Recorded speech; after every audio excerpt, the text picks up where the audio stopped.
Hello students, मैं विष्णु भारद्वाज। आज हम करेंगे सीबीएसई क्लास 10th फिजिक्स का एक चैप्टर जो कि है sources of energy. Let's begin. सबसे पहले हम देखेंगे what do you mean by energy. आप एनर्जी से क्या समझते हैं? ऊर्जा क्या होता है? It is the capacity to do work. It is the capacity to do work. The SI unit of energy or the unit in which we measure energy and work is called joule। यानी वो unit जिसमें हम energy को major करते हैं उसे हम क्या कहते हैं? जूल कहते हैं। There are so many types of energy like heat energy, light energy, sound energy, electrical energy, chemical energy and mechanical energy. Okay, आपने क्लास 9th में law of conservation of energy पढ़ा होगा, जो क्या कहता है? Law of conservation of energy कहता है energy can neither be created nor be destroyed. यानी एनर्जी को ना तो क्रिएट किया जा सकता, ना ही डेस्ट्रॉय किया जा सकता। It can only transforms from one form to another form. यानी एनर्जी को हम एक फॉर्म से दूसरे फॉर्म में कन्वर्ट कर सकते हैं। For an example, when we burn a candle then the chemical energy of candle converts in the form of heat and light. Simply when we light a bulb, electric bulb, then we convert electrical energy into light energy plus some amount of heat is also released। Okay, तो यानी कि मैंने आपको बताया कि हम energy को एक फॉर्म से दूसरे फॉर्म में कन्वर्ट कर सकते हैं। ठीक है, अब हम 10th क्लास के इसी टॉपिक पर आते हैं, सोर्सेज ऑफ एनर्जी। हम एनर्जी का सोर्स किसे कहेंगे? A source of energy is one which produces an adequate which gives us an adequate amount of energy in a convenient way for a longer time, for a long period of time। यानी energy का source हम उसे कहेंगे जिससे हमें energy मिले एक convenient way में लंबे समय तक के लिए, उसको हम क्या कहेंगे? एनर्जी का सोर्स कहेंगे। फॉर एन एग्जाम्पल, जैसे हम काफी लंबे समय से कोयले का यानी कि कोल का यूज कर रहे हैं इलेक्ट्रिसिटी जनरेट करने के लिए, therefore coal is a source of energy. Okay students, अब हम बात करते हैं कि एक अच्छा जो सोर्स होता है एनर्जी का, उसकी क्या क्या प्रॉपर्टीज या कैरेक्टरिस्टिक्स होती हैं। एक अच्छे सोर्स में क्या क्या गुण होने चाहिए? तो अगर हम प्रॉपर्टीज की बात करें तो first point is it should do a large amount of work per unit mass और पर यूनिट वॉल्यूम। यानी कि कम अमाउंट में अगर मैं किसी एनर्जी के सोर्स को लूं तो वो अधिक मात्रा में एनर्जी प्रोड्यूस करे। Second point is it should be cheap. यानी एनर्जी का सोर्स, एक अच्छा सोर्स क्या होना चाहिए? सस्ता होना चाहिए। Okay, next point is it should be easily available. यह आसानी से उपलब्ध हो। आप खुद ही सोचिए, आप किस एनर्जी के सोर्स का इस्तेमाल करना पसंद करेंगे? एक वो जो आसानी से आपके आसपास उपलब्ध है, या एक वो जिसके लिए आपको बहुत दूर दूर तक ट्रेवल करना पड़ेगा? तो ये बहुत इजी चीज़ है, इसका आंसर आप बहुत आसानी से दे सकते हो। ऑब्वियस सी बात है कि एनर्जी का सोर्स आसानी से उपलब्ध होना चाहिए। It should be easily available. Okay students, it should be safe. What do you mean by it should be safe? सुरक्षित होना चाहिए। सुरक्षित का क्या मतलब है? It should be safe to use, safe to handle. इसको हैंडल करना सेफ हो, इसको यूज करना सेफ हो। Okay, easy to store and transport. इसको स्टोर करना, इसको ट्रांसपोर्ट करना आसान हो। ये सभी क्या है? It should not create any pollution. ये पॉल्यूशन क्रिएट ना करे। तो ये एक अच्छे एनर्जी के सोर्स की प्रॉपर्टीज होती हैं। ओके स्टूडेंट्स, अगर मैं एनर्जी के सोर्स की बात करूं तो बेसिकली इनको दो पार्ट्स में, टू पार्ट्स में इनको डिवाइड किया गया है। फर्स्ट वन जो है वो है आपका रिन्यूएबल सोर्सेज ऑफ एनर्जी, और जो आपके दूसरी कैटेगरी है वो है आपका non renewable sources of energy. Renewable sources, जैसा कि इसका नाम सजेस्ट कर रहा है, रीन्यू, यानी जो रिन्यू हो जाते हैं। यानी रिन्यूएबल सोर्सेज कौन से सोर्सेज हैं? जो प्रकृति में, नेचर में अधिक मात्रा में उपलब्ध हैं, और अगर हम उनको यूज करें तो दे विल बी रिप्लेस्ड, यानी वो रिप्लेस कर दिए जाते हैं। Okay, for an example solar energy, ये जो सोर्सेज होंगे ये इनएग्जॉस्टिबल सोर्स होंगे, असमाप्य होंगे, यानी कि जो खत्म नहीं होते, जैसे solar energy.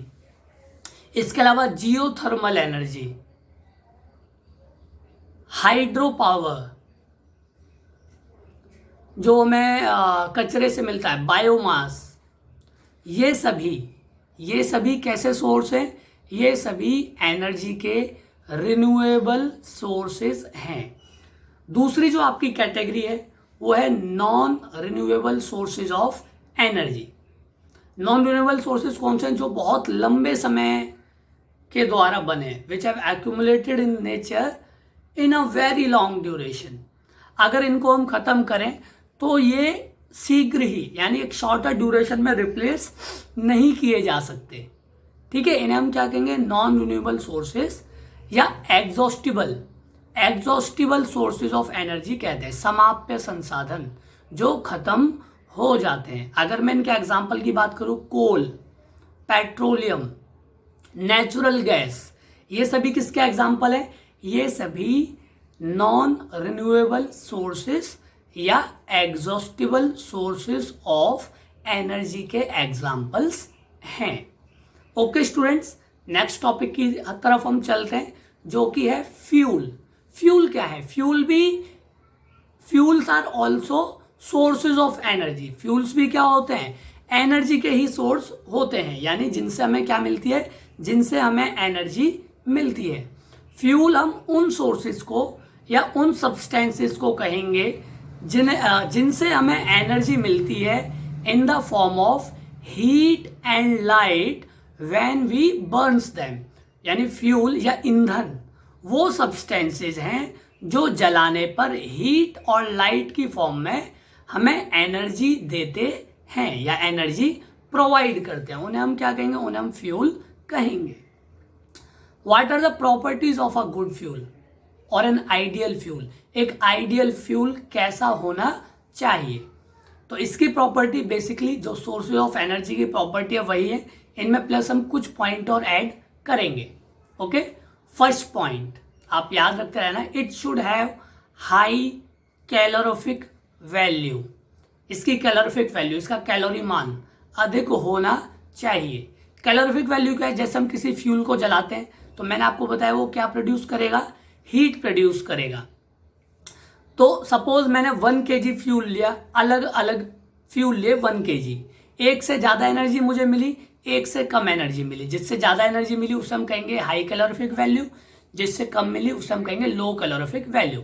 Generally calorific value को हम किलोजूल पर किलोग्राम में डिनोट करते हैं, यानी कि 1 किलोग्राम फ्यूल जलाने पर जो हमें एनर्जी मिलती है, जितने किलोजूल एनर्जी हमें मिलती है, उसे हम उस फ्यूल की कैलोरीफिक वैल्यू या कैलोरी मान कहेंगे। तो एक आइडियल फ्यूल की कैलोरीफिक वैल्यू अधिक होनी चाहिए, it should have high calorific value. Second point is it should be cheap, सस्ता होना चाहिए। Third point is it should be easily available, आसानी से उपलब्ध हो। Next point, it should not produce any smoke और हार्मफुल गैसेस, यानी जब हम उसको जलाएं तो वो धुआं या जो हार्मफुल गैसेस है, जो हानिकारक गैसेस है, वो प्रोड्यूस ना करें। Okay, it should not leave any residue after burning, यानी जलने के पश्चात कोई अवशेष ना छोड़े। जैसे हम लकड़ी को जलाते हैं या जो काऊ डंग होता है यानी कि जो उपले होते हैं उनको जब हम जलाते हैं तो लास्ट में काफ़ी ज़्यादा अमाउंट में ऐश यानी कि राख बचती है। तो एक अच्छा फ्यूल वो नहीं है। अच्छा फ्यूल वो होगा जो कि कोई रेजिड्यू नहीं छोड़ता यानी कुछ अवशेष उसमें नहीं बचता। It should not leave any residue after burning, जलने के पश्चात कोई अवशेष ना छोड़े। It is safe to use, easy to handle, easy to store and transport, use करने में सेफ हो, आसानी से उसे एक जगह से दूसरी जगह ले जाया जा सके, उसे स्टोर किया जा सके।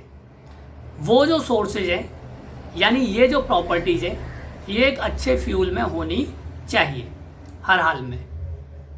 ठीक है स्टूडेंट्स, फॉर एन एग्जाम्पल जैसे मैं आपको कहूं कि आपको अपना फूड गर्म करना है यानी अपना भोजन गर्म करना है, आपको मैंने चॉइस दी कि आप जो गोबर के उपले होते हैं यानी कि काऊ डंग केक उनका यूज कर सकते हो, आप एलपीजी का इस्तेमाल कर सकते हो।